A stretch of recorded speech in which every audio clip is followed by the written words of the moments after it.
Cette vidéo corrige deux exercices des pourcentages. Sur le Padlet des troisièmes, dont l'adresse est donnée en description de cette vidéo, c'est la dernière publication du chapitre pourcentage, vous pouvez télécharger la fiche d'exercice complète ainsi que sa correction. Ces deux exercices y sont corrigés de manière différente.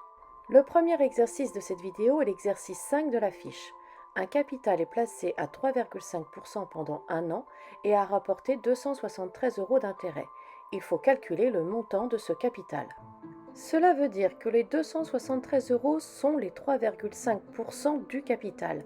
En cinquième, j'ai appris à traduire mathématiquement les calculs de pourcentage d'un nombre. 3,5% du capital se traduit par 3,5% devient 3,5 sur 100. Le du devient un fois et le capital je ne connais pas, donc ça reste capital. Je cherche le capital, mais je sais que le résultat de mon calcul est 273. J'ai donc l'équation 3,5 sur 100 fois capital égale 273.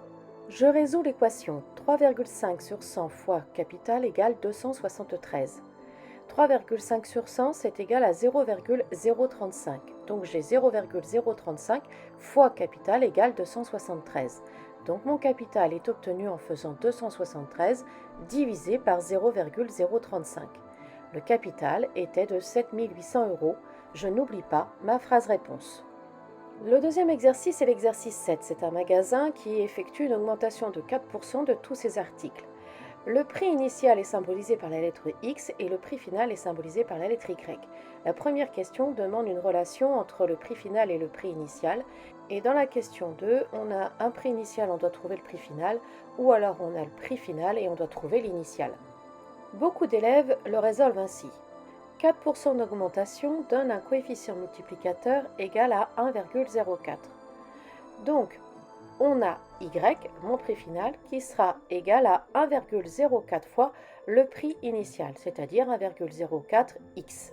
Pour la question 2, le prix initial de 74 euros est multiplié par le coefficient multiplicateur de 1,04 et on trouve que l'article coûte désormais 78 euros.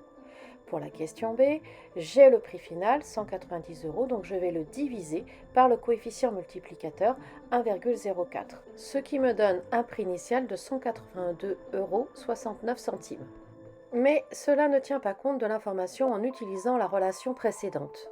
Avec cette contrainte, je dois parler de x et y, ce qui permet de faire le lien avec le cours des fonctions et la notion d'image et d'antécédent. Regardez la correction mise sur le Padlet, elle respecte cette obligation. C'est une ouverture vers le chapitre des fonctions linéaires.